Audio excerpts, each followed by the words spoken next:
శ్రద్ధ కలిగి ఉందాం.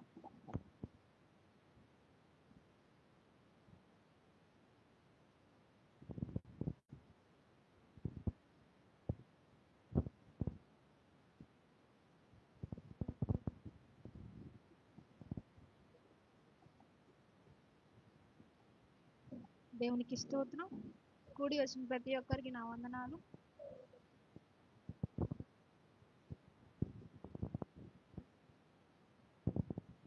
ఇప్పుడు లేని పిల్లలు ఎలా ఉంటారండి? చల్లా చెదురైపోతారు. కానీ మనకి ఎవరున్నారు? దేవుడు అనే నాయకుడు ఉన్నాడు, దేవుడు అనే రాజు ఉన్నాడు మనకి. అయితే మన యేసయ్య మనకి ఎలా ఉన్నాడండి? నాయకుడుగా ఉన్నాడు. సామెతలు 11వ అధ్యాయము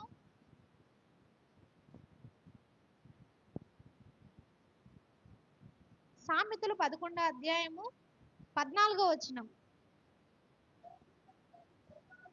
నాయకులు లేని జనులు చెడిపోవుదురు, ఆలోచనకర్తలు అనేకుల రక్షణకరము.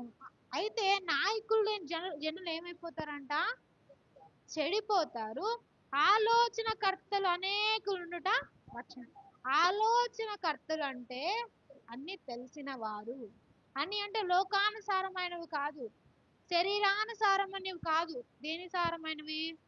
ఆత్మాను సంబంధించిన, ఆత్మానుసారమైన తెలిసింది ఎవరికండి? దైవజనుడికి.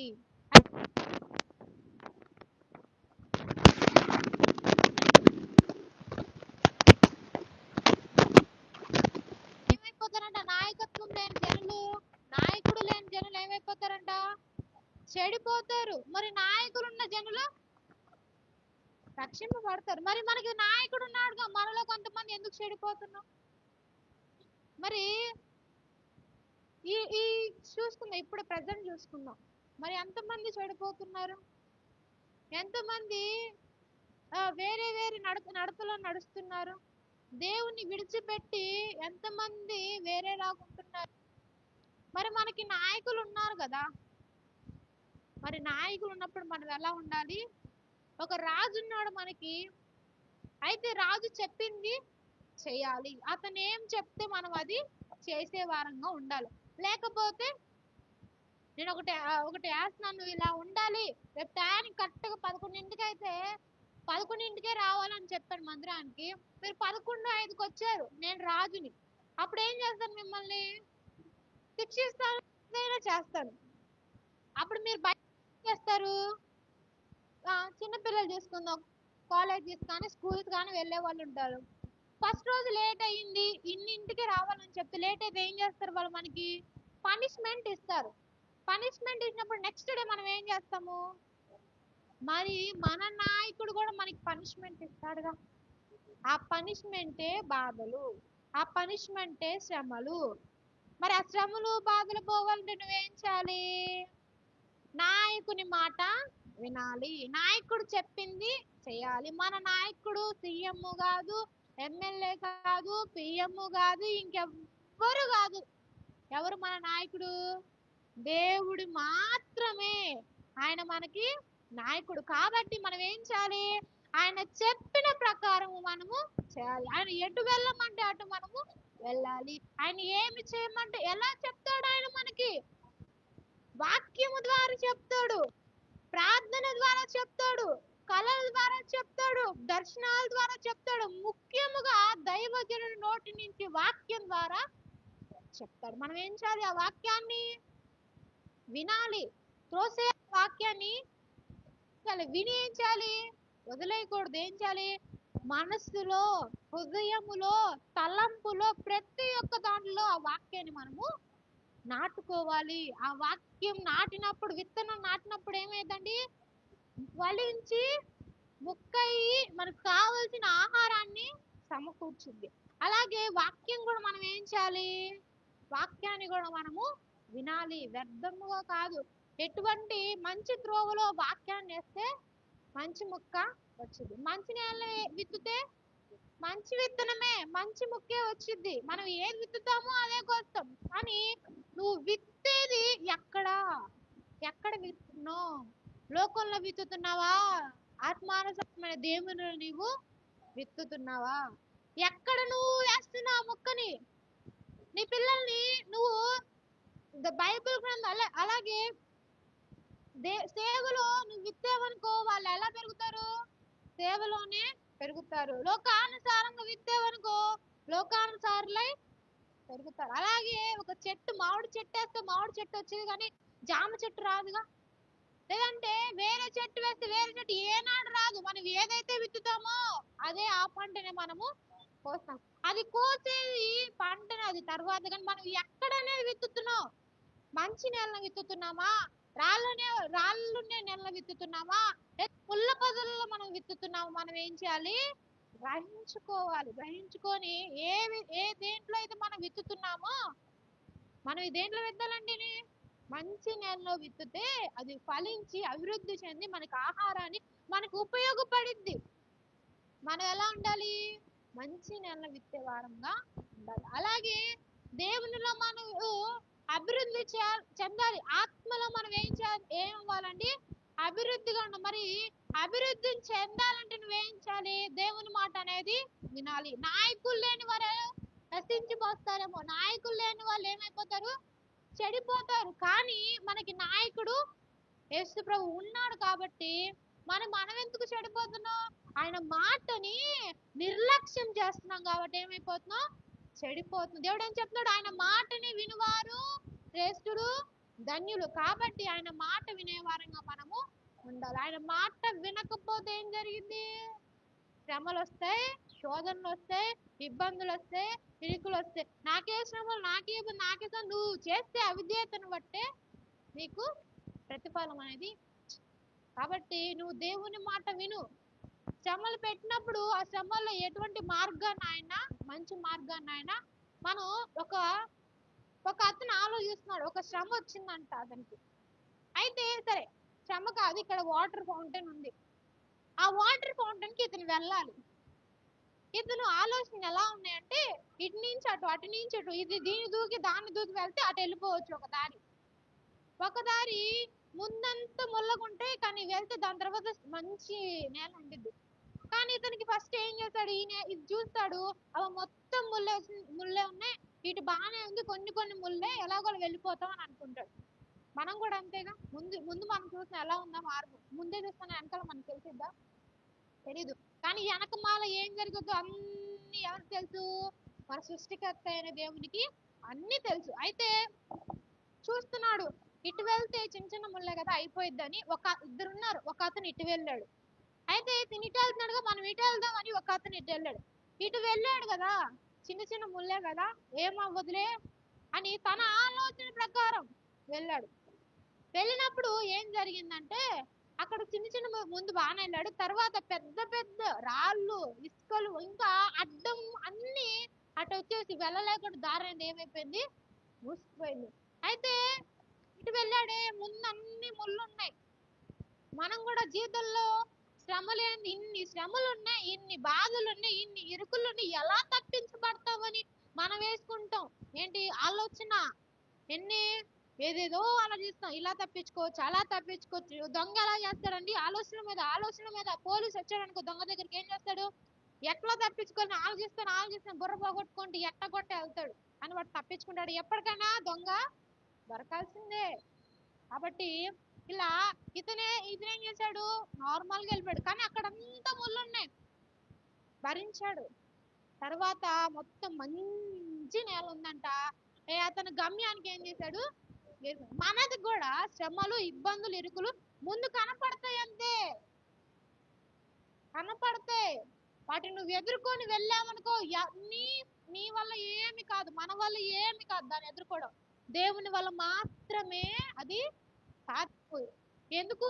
మనకి నాయకత్వము అతనే, మన రాజు ఆయనే, మనకి అధిపతి ఆయనే, మనకి నాయకత్వం చేసేది ఆయనే. కాబట్టి నువ్వు ఆయన అడిగినప్పుడు నీ శ్రమ అనేది ధారాళముగా చక్కగా మంచి మార్గంలో నీవు వెళ్ళడానికి దేవుడు సహాయం చేస్తాడు. అలాగే కీర్తనలు 14వ అధ్యాయము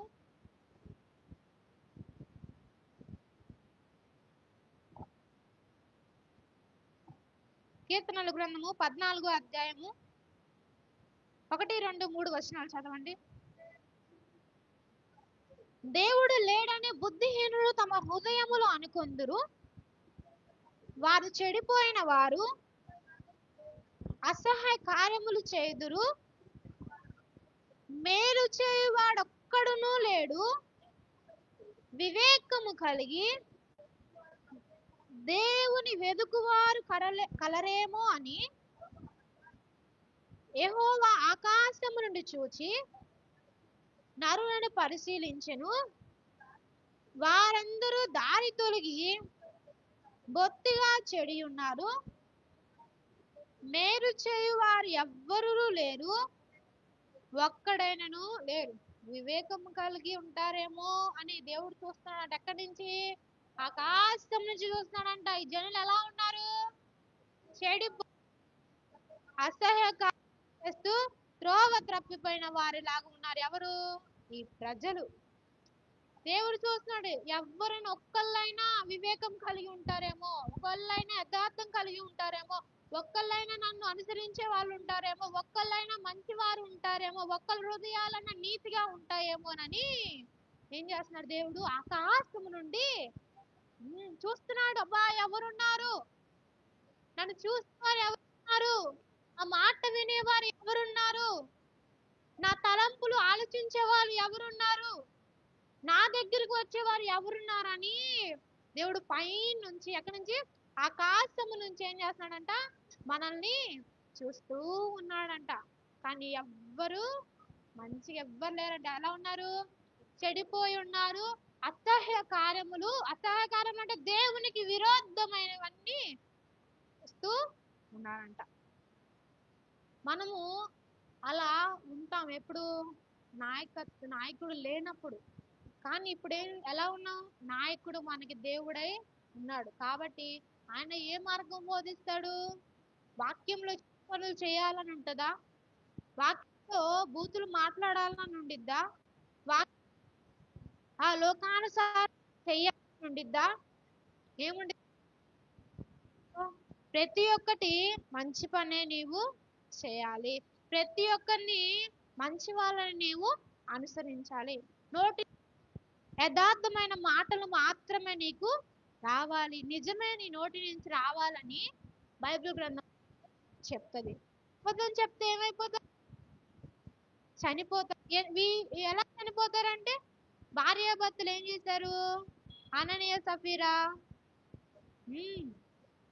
ఏకమై భార్యాభర్తలు ఏకమై ఏం చేశారు? అబద్ధం. ఒకరి తర్వాత ఒకరు ఏమైపోయారు? నశించిపోయారు, చనిపోయారు. కాబట్టి ఇదంతా మనకు తెలియజేసేది ఏంటిది? వాక్యము ఎవరి ద్వారా మనకు తెలియజేసింది? దైవజనుడికి వాక్యం ఎలా తెలియజేసింది? దేవుని మాట ద్వారా తెలియజేసింది. కాబట్టి మనల్ని దేవుడు ఇలాగా నాయకత్వం మనల్నే ఇప్పుడు ఉంటారు చాలా మనల్ని నాయకత్వం చేసే వాళ్ళు మామూలుగా ఎవరుంటారు? సీఎం, పిఎం, ఎమ్మెల్యేలు, కౌన్సిలర్లు, ఇంకా చాలా మంది ఉంటారు. అయితే వీరందరూ మనల్ని పరిపాలించే వాళ్ళు మార్గములైనా సరిగ్గా, ఎందుకంటే వాళ్ళే కొట్టుకుంటారు ఓట్లప్పుడు, అంతే కదా? వాళ్ళలో వాళ్ళే కొట్టుకుంటారు, తిట్టుకుంటారు, గొడవలు జరుగుతాయి. మంచిదా అది? గొడవలు జరగడం, కొట్టుకుని తిట్టుకోవడం మంచిదా? అది కాదు. మన అల్లరులకు చోటు అస్సలు ఇవ్వడు దేవుడు.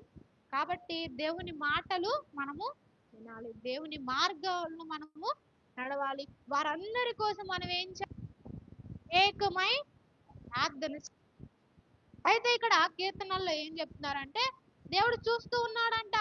ఎవరైనా వివేకం కలిగిన వాళ్ళు ఉన్నారా, మంచి వాళ్ళు ఉన్నారా అని చూస్తూ ఉంటే ఏ ఒక్కరును లేరు. వాళ్ళు ఎలా ఉన్నారు దేవుడు చూసేటప్పుడు?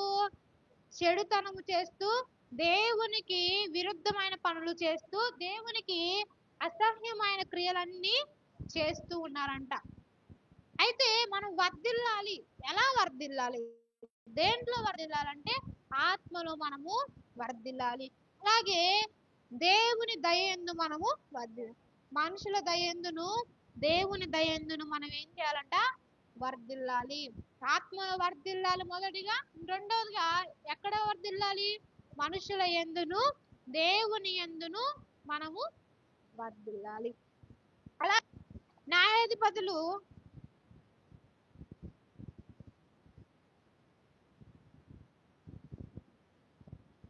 21వ అధ్యాయము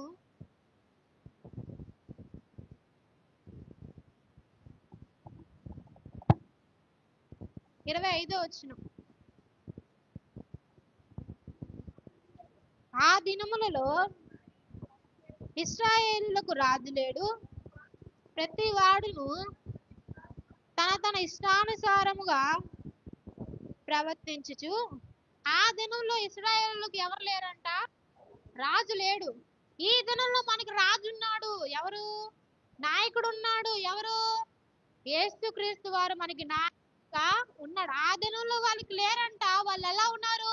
ఇష్టానుసారంగా వారికి ఇష్టం వచ్చినట్టు వారు ప్రవర్తిస్తూ వచ్చారు. కానీ ఇప్పుడు కూడా మనం రాజున్నా, మన దేవుడు ఉన్నా, యేసుక్రీస్తు వారు ఉన్నా చెప్తున్నా మనం ఎలా ఉంటున్నాం? మన ఇష్టానుసారముగా మనం ఉంటున్నాం. ఇష్టానుసారమైన పనులు మనము ఇష్టానుసారముగా ప్రవర్తిస్తున్నాం. ఇక్కడ ఏం చెప్పారు? ఆ దినములో అంటే ఇశ్రాయేలు వారి దినంలో వారికి దేవుడు లేడు, లైక్ రాజు లేడు. రాజు అయినప్పుడు వాళ్ళు ఇష్టానుసారంగా ఉన్నారంట. అంటే నాయకుడు లేడు కాబట్టి ఎలా ఉన్నాడు? ఇష్టానుసారంగా వాళ్ళకి నచ్చినట్లు చెడుతనం చేస్తూ అసహ్యంగా ఉంటూ వాళ్ళకి ఇష్టానుసారంగా వాళ్ళు ఉన్నారు. ఎందుకు ఉన్నారు అంటే వారికి నాయకుడు లేడు. అంటే రాజు అనేవాడు వాళ్ళకి లేరు కాబట్టి అక్కడ ఏమన్నది గ్రంథంలో? వారి ఇష్టానుసారంగా ఉన్నారు. ఎందుకు? వారికి రాజు, ఇశ్రాయేలు వారికి రాజు లేడు కాబట్టి వారి ఇష్టానుసారంగా ప్రవర్తించుచు వచ్చును అనుంది. కానీ ఈ దినములో, ఈ సమయములో, ఈ మనం నడుస్తున్న దాంట్లో మనకి నాయకుడు ఉన్నాడు. ఎవరు? యేసు ప్రభు. కాబట్టి మన ఇష్టానుసారము ప్రవర్తించడం మనకి కుదరదు. మనకిష్టం వచ్చినట్లు దేవునికి విరుద్ధమైన పనులు చేయుట కుదరదు. ఏం చేయాలి? దేవుణ్ణి ప్రార్థించాలి, దేవుణ్ణి అడగాలి. ప్రభా, నేను ఇలా తప్పు చేస్తున్నానా, రైట్ చేస్తున్నానా? నీ తల్లిదండ్రులు కూడా కాదు, అంటే నీకు తెలిసిన వారిని కూడా కాదు, నువ్వు దేవుణ్ణి అడిగినట్లయితే దేవుడు నిన్ను మంచి మార్గంలో తీసుకువెళ్తాడు. కాబట్టి ఆయన మనకి నాయకుడుగా ఉన్నాడు కాబట్టి మనము మనకిష్టమైన పనులు, దేవునికి విరుద్ధమైన పనులు, ఇష్టానుసారమైన పనులు నువ్వు చేసినప్పుడు దేవుడు, నువ్వు ప్రార్థన చేసావనుకో, ఆ ఇష్టానుసారమైన పనుల నుంచి దేవుడు నిన్ను తొలగించి మంచిగా నువ్వు మంచి మార్గంలో వెళ్ళడానికి దేవుడు నీకు సహాయం అనేది చేస్తున్నాడు. కాబట్టి మనం కూడా ఎలా ఉండాలి? మనం మంచిగా ఉంటున్నాం కానీ మనం చేసేది మంచిదా కరెక్టా అని ఎవరికి తెలుసు? దేవునికి తెలుసు. కాబట్టి అలాగే ఇంకొకటికి ఎవరికి తెలుసు? దైవజనులకి తెలుసు. ఎలా తెలిసిద్ది? వాక్యం రూపంగా మనం మంచి చేస్తున్నామా చెడు చేస్తున్నామా అని మనకి కూడా మనల్ని మనం ఏం చేసుకోవాలి? పరిశీలించుకోవాలి. అలాగే సామెతలు 30వ అధ్యాయము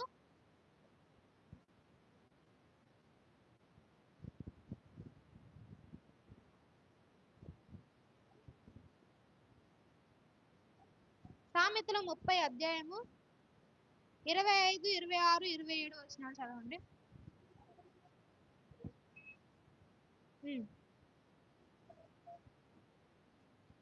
25 చదవండి. చీమలు బలము లేని జీవులు అయినను అవి వేసవిలో తమ ఆహారం సిద్ధపరచుకొనును.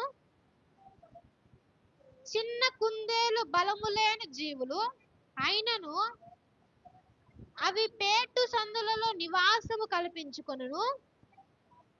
మిడతలకు రాజు లేడు, అయినను అవన్నీ పంతులు తీరి సాగిపోను. ఇక్కడ మొదటి చీమలు ఎలా ఉన్నాయంట? బలము లేనివి. ఏంటివి? చీమలు. అయితే బలము లేని చీమలు బలము లేని జీవులు అయినను అవి వేసవిలో తమ అయితే చీమలు ఎలా ఉంటాయంట? బలము లేనివి, బలహీనమైనవి చీమలు. ఎందుకు? అది చాలా చిన్నగా ఉంటది. ఏంటిది? చీమ అనేది. అయితే అవి బలహీనులు, ఏదన్నా జస్ట్ మనం చేయగా లేకపోతే చచ్చిపోతాయి. ఏది చేయలేదా మీరు? ఎప్పుడు చంపలేదా? చంపుతాం. దోమలు చంపుతాం, చీమలు చంపుతాం, పురుగులు చంపుతాం, అన్ని చంపేస్తాం మనం. ఆఖరికి మనుషులు కూడా చంపేస్తున్నారు లోకంలో. చంపట్లేదా? రోజుకి హత్యలు, దొంగలు, దోపిళ్ళు, చంపేయడాలు, లేదంటే పెట్రోల్ పోసి తగలేయడాలు, ఇవన్నీ జరుగుతానే ఉన్నాయి. అయితే ఈ చీమలు చాలా చిన్నవి, బలహీనమైనవి, కానీ వాటికి రాజు లేడు. నువ్వు ఇలా చేయాలి అని చెప్పేవాడు ఎవ్వరు లేరు చీమకి. అయినా కానీ అవేం చేస్తున్నాయి? వేసవి కాలంలో తన ఆహారాన్ని సమకూర్చుకుంటున్నాయి. వాటికి ఎవరైనా చెప్తున్నారా? లేదు. చెప్పకపోయినా ఏం చేస్తున్నాయి? ఆహారాన్ని, ఈ వేసవి కాలంలో నేను ఆహారాన్ని కూర్చుకుంటే వర్షాకాలం వచ్చినప్పుడు నేను చక్కగా తినొచ్చు అని ఒకళ్ళని ఏం చేసుకుంటే, సోమరి లేని జీవి ఎవరు? చీమ. అందరికీ తెలుసు ఏంటిది సోమరి లేని జీవి ఎవరంటే చీమ అని. మరి ఆ చీమకి నాయకుడు లేడండి. ఎవరు? మనకి నాయకుడు ఉన్నాడు. మనకి నాయకుడు ఉన్నా గానీ మనము ఆయన చెప్పిన మాట వింటలేదు. నువ్వు ఇది చెయ్యి, దేవుడు ఇస్తాడంటే చేయట్లేదు. నువ్వు ప్రార్థనకి రా అని చెప్తున్నా కానీ ఏంటి ఉండట్లేదు. కానీ చీమలకి నాయకుడు లేడు. కానీ అవి ఏం చేస్తున్నాయి? వేసవి కాలంలో ఆహారాన్ని ఏం చేసుకున్నాయి? సమకూర్చుకుంటున్నాయి. దాని తర్వాత వచ్చిన చదవండి. చిన్న కుందేలు బలము లేని జీవులు అయినను అవి పేట సందులలో నివాసము కల్పించుకొనెను. మిడతలకు రాజు లేడు, అయినను అవన్నీ పంతులు తీరి సాగిపోను. ఇవన్నీ చిన్న చిన్న జీవులు, వాటికి బలము లేవు. చిన్న కుందేలకైనా బలము లేదు, మిడతలకి రాజు లేడు, అయినా కానీ అవి ఎలా ఉన్నాయి? సరైన క్రమంలో ఉన్నాయి. అయితే అవి దేంట్లో జారిపోట్ల. ఇప్పుడు చీమలు ఆ వేసవి కాలంలో కూర్చుకోలేదు అనుకో, మరి ఆహారానికి ఎంత ఇబ్బంది పడాలి? చాలా ఇబ్బంది పడాలి. మరి ఏం చేస్తుంది? చీమలకి చిన్న చీమలైనా, ఆ బలహీనమైన చీమలైనా ఏం చేస్తున్నాయి? ఆహారం అంటే వారికి తెలుసు ఇలా చేస్తే నేను ఇబ్బంది పడను అని. వాళ్ళకి చెప్పేవారు లేరు, అయినా కానీ ఏం చేస్తున్నాయి? సరైన క్రమంలో అవి జరుగుతున్నాయి. ఎందుకు వాక్యాన్ని దేవుడు ఈరోజు మనకి తెలియపరుస్తున్నాడు అంటే, నేనున్నాను, నేను మీకు నాయకత్వంగా ఉన్నాను, మరి మీరు నన్ను అనుసరిస్తున్నారా? నా మాట మీరు వింటున్నారా? నేను చెప్పే మీరు గ్రహిస్తున్నారా? నా వైపు మీరు తిరుగుతున్నారా?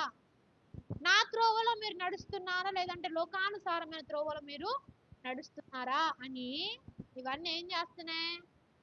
దేవుడు ఏం చేస్తున్నాడు? మనల్ని చెప్తున్నాడు, వాక్యం ద్వారా చెప్తున్నాడు. మనం ఏం చేయాలి? కనిపెట్టుకోవాలి. నేను దేవునికి ఇష్టకరంగా ఉంటున్నానా? దేవుని పనులు నేను లక్ష్యం చేస్తున్నానా, అలక్ష్యం చేస్తున్నానా? దేవుని మాట వినేదానిలాగా నేను ఉన్నానా అని మనకి మనం ఏం చేయాలి? సరి చేసుకోవాలి. సరి చేసుకున్నప్పుడు మనకు అర్థమైంది, నేను దీంట్లో తప్పిపోయి ఉన్నా, నేను దీంట్లో తొలగిపోయి ఉన్నా, ఇవన్నీ నేను సరి చేసుకోవాలి. నేను దీంట్లో దేవునికి ఇష్టంగా లేను, నేను దీన్ని సరి చేసుకోవాలి. సరి చేసుకుంటే దేవుడు నాకు మంచి జీవితాన్ని ఇస్తాడు.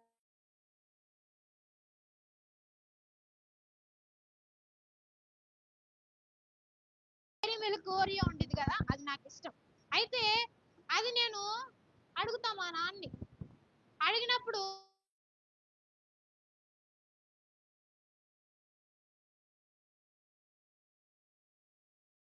మా నాన్న ఏం చేస్తాడు? సరే జలుబు నాకు కొంచెం తగ్గేదాకా చూస్తాడు. తగ్గి నేను కానీ దేవుడు మన దగ్గర ఉంచిన తలంపులు, దేవుడు మన జీవితంలో చేసే ఆశ్చర్యకార్యం మనకి రుచి చూడాలి. దేవుని ఇష్టాన్ని నువ్వేం చేయాలి? నెరవేర్చాలి. ప్రభా ఎప్పుడు నాకు కావాల్సింది నాకు తప్పదు, నాకు కావాల్సింది నాకు వెళ్ళి ఎలక్ట్రిక్ షాక్ వెళ్ళి పట్టుకుంటే ఏమైందండి? దేవుడు మనకిస్తాడా? ఇవ్వడు. మనల్ని అవమానపరిచే దేవుడు మనకిస్తాడా? ఇవ్వడు. కాబట్టి మనం ఏం చేయాలి?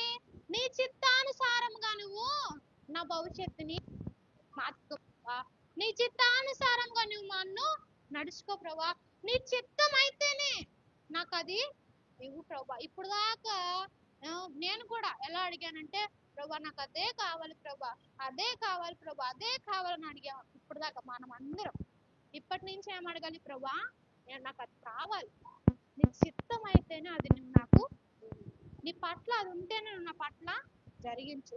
మనం అడిగేది చిన్నదే, కానీ దేవుడు మన జీవితంలో గొప్ప కార్యం చేస్తాడు. అది ఎలా ఉంటదంటే ఏది ఎవ్వరికి ఇబ్బంది కలగదు, అందరం సంతోషం కలిగేది దేవుడు మనకి ఇస్తాడు. మన జీవితంలో కూడా దేవుడు ఎలాంటిది ఇస్తాడండి?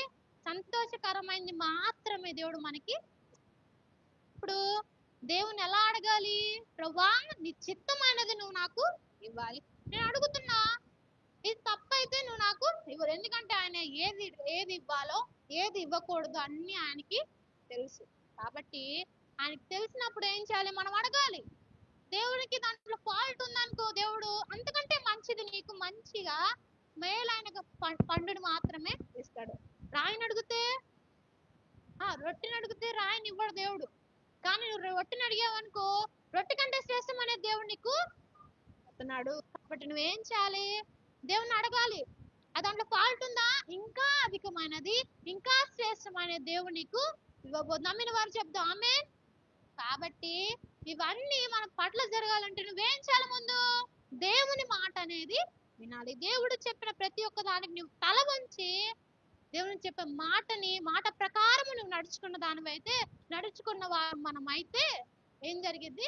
మన జీవితంలో మంచి కార్యాలు, మంచి మేలు, మంచి అద్భుతాలు మనము చూస్తాం. కాబట్టి ఎలా ఉండాలి? దేవుని మీద నమ్మకం కలిగి, దేవుని మీద విశ్వాసం వారంగా మనము ఎదురు చూస్తూ. అబ్రహాము ఎన్ని సంవత్సరాలండి? 100వ సంవత్సరంలో అబ్రహాముని దేవుడు మా కుమారుని ఇచ్చాడు. మరి అతను ఎన్ని సంవత్సరాలు మరి ఏంటి 70 సంవత్సరాల్లో చెప్పాడు. కానీ ఇన్ని సంవత్సరాలు ఎలా చూశాడు? విశ్వాసంతో ఎదురు చూశాడు. కాబట్టి శ్రేష్టమైన బిడ్డని అబ్రహాంకి ఇచ్చాడు. మనం అందరి ఎవరి సంతానము? అబ్రహాం పిల్లలం. అంటే అబ్రహాం పిల్లలం.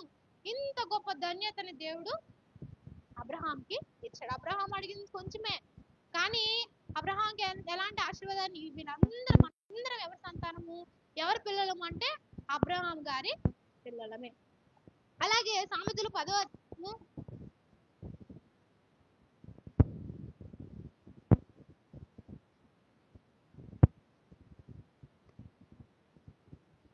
5వ వచనం.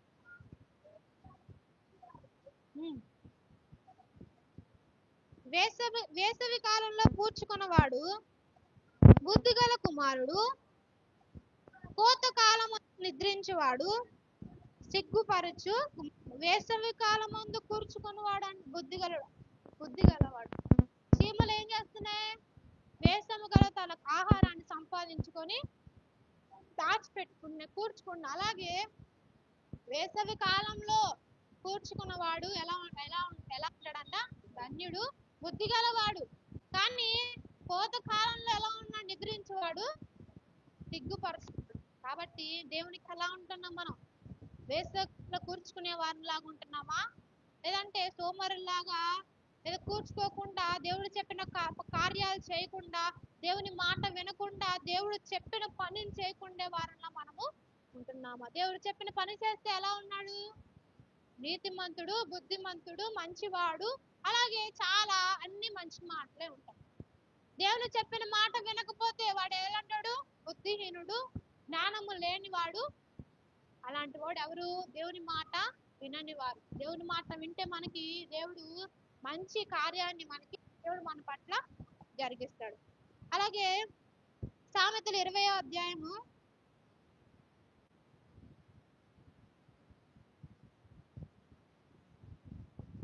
18వ వచనం.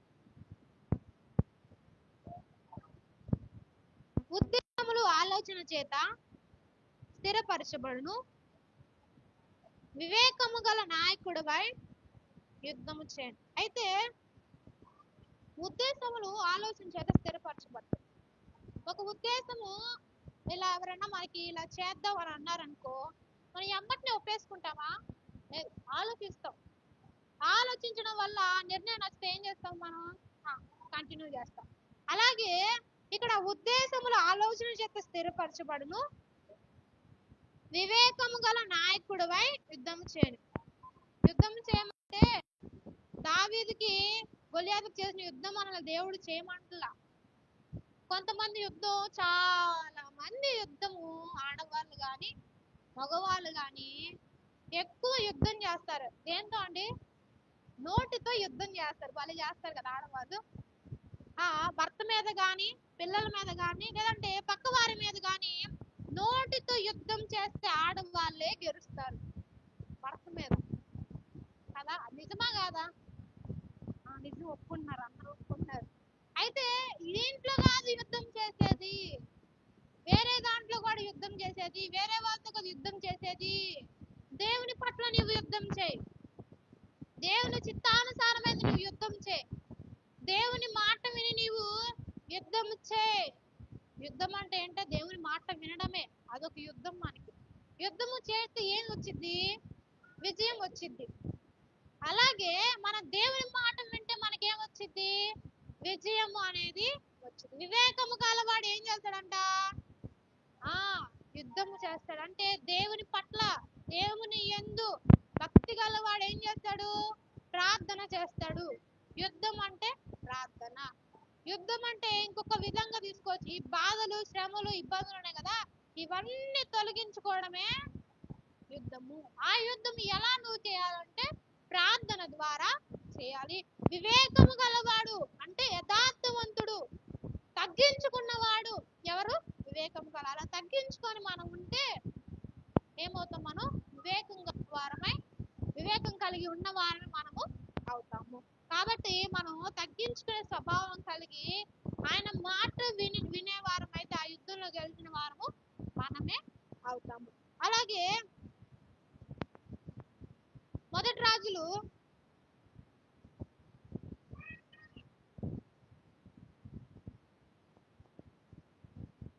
3వ అధ్యాయము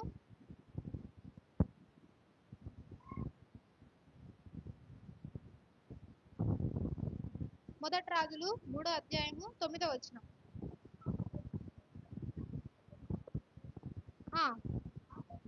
కాబట్టి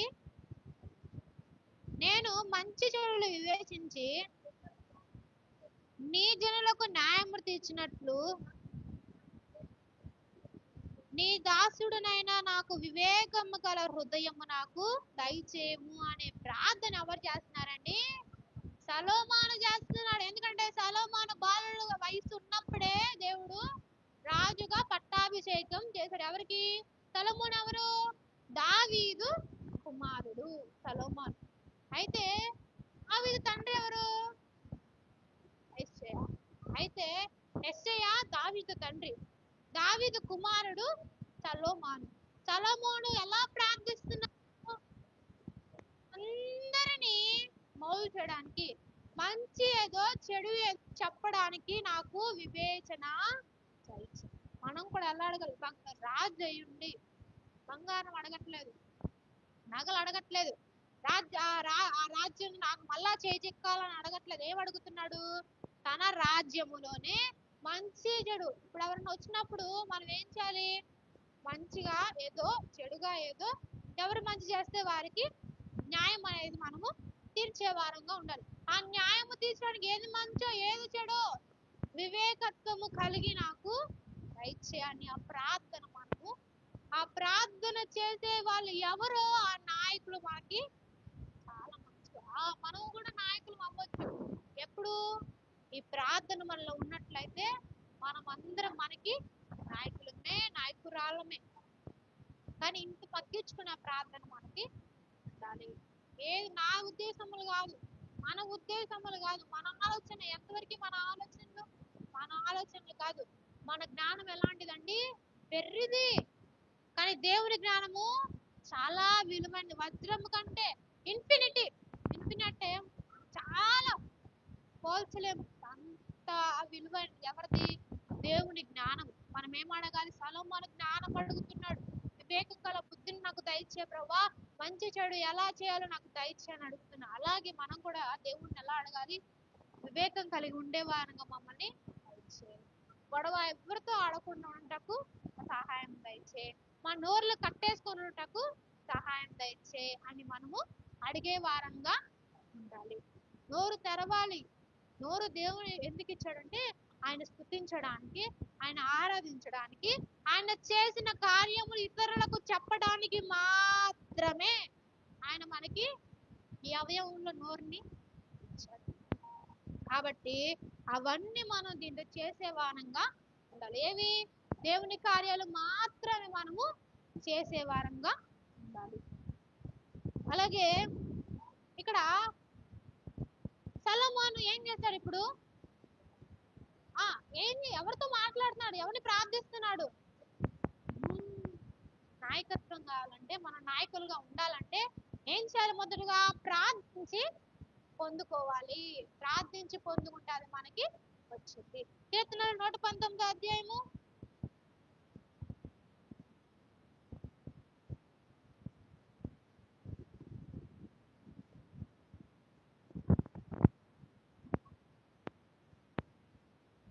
104 వచనం.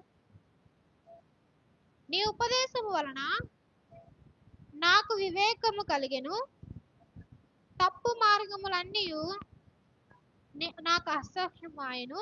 చాలు. అయితే ఇక్కడ దావీదు రాస్తున్నాడు, దేవుని ఉపదేశం వలన దావీదుకి ఏం కలిగిందంట? వివేకం కలిగిందంట. అప్పుడు తప్పుడు మార్గములన్నీ ఏమైపోయినాయంట దావీదుకి? అసహ్యములు. మనకు కూడా ఏమో ఇప్పుడు ఈరోజు దేవుని వాక్యాన్ని వింటున్న మనం అందరము ఏమవ్వాలి? తప్పుడు మార్గములన్నీ మనకేం కలగాలి? అసహ్యం కలగాలి, అసహ్యం పుట్టాలి వాటి మీద. వివేకము కలిగిన వారమే మనము ఉందుముగాక. వివేకం కలిగిన వారంగా మనము ఉండాలి. దేవుని మాట వినే వారంగా ఉండాలి. దేవుని చిత్తాన్ని అనుసరించే వారంగా మనము ఉండాలి. అప్పుడు దేవుడు ఏం చేస్తాడంట? అద్భుత కార్యాలను మన పట్ల జరిగిస్తాడు. యెషయా 3వ అధ్యాయము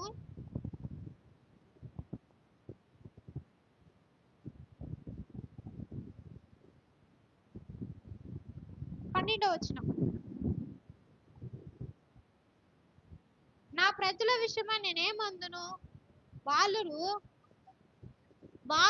వారిని బాధ పెట్టుచున్నారు, స్త్రీలు వారిని ఏరుచున్నారు. నా ప్రజలారా, మీ నాయకులు త్రోవను తప్పించువారు, వారు నీ త్రోవల జాడును చెరిపివేరు. యెహోవా వాదించుటకు ఎలా ఉన్నాడంట? నిలువబడి ఉన్నారు.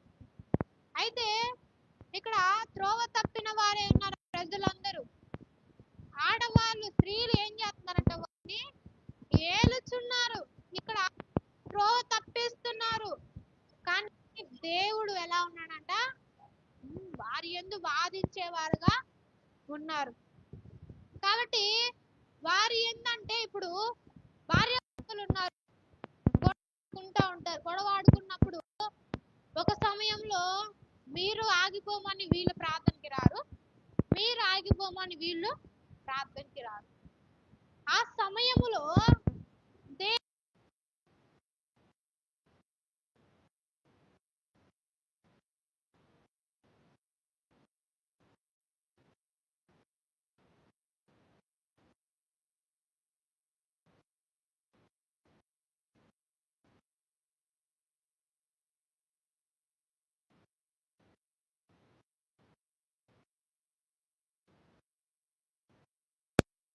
పెట్టుకోమని చెప్పట్లా. ఎలా ఉన్నాడు?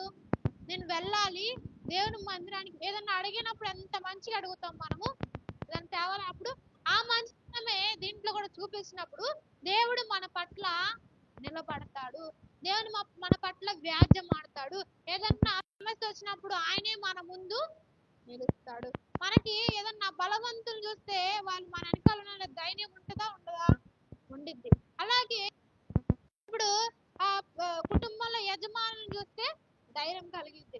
అలాగే ఏదన్నా పార్టీ వాళ్ళకు ఆయన చూస్తే ధైర్యం కలిగి ఉండిద్ది. అలాగే దేవుడు మనకు ఉన్నాడని మనం ఏం చేయాలి? ధైర్యం కలిగి ఉండాలి. ఎందుకు? దేవుడు ఏం చెప్తున్నాడు? నేను నిలబడతాను, నేను వాదిస్తాను. మనం సైలెంట్గా ఉన్నాం అనుకో,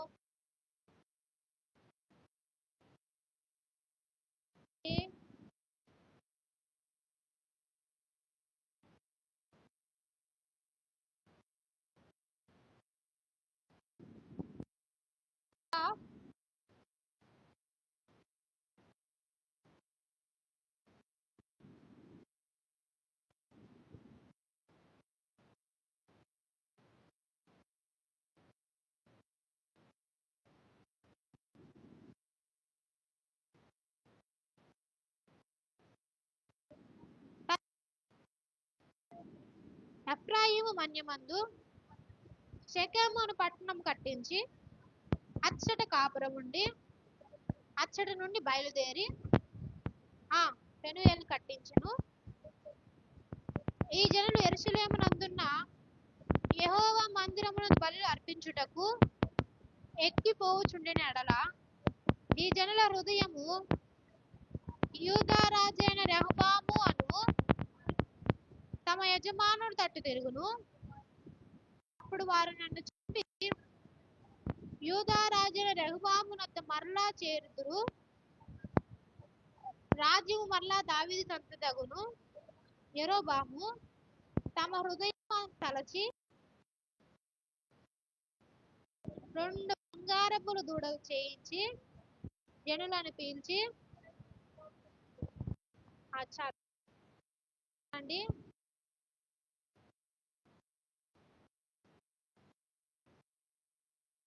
బొమ్మలు కట్టిపోతారేమో, తొలగిపోతారేమో, వేరే దేశానికి వెళ్ళిపోతారేమో అని ఏం చేస్తున్నది? త్రోవలు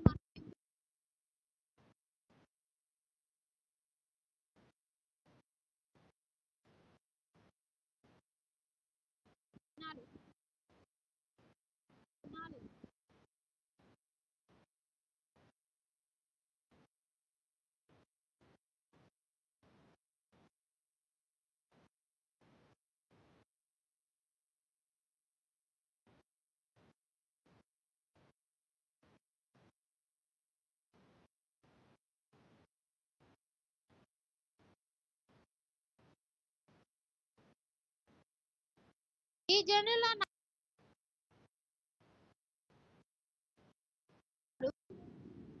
వారి చేత మృంగివేయబడుదురు. మన సీఎంలు, ఎమ్మెల్యేలు వాళ్ళని చూసి మనం అనుసరించామనుకో,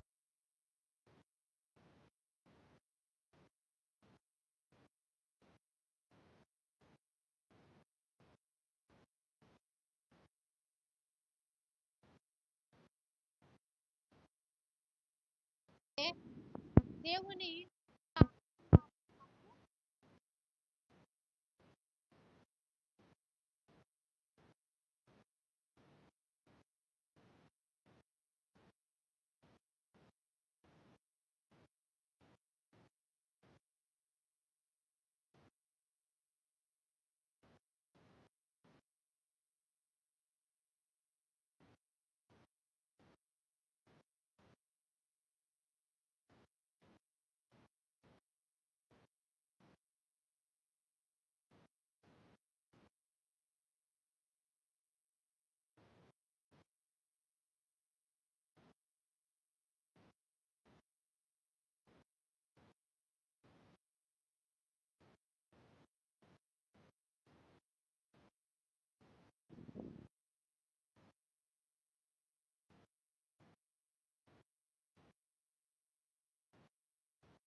మంచి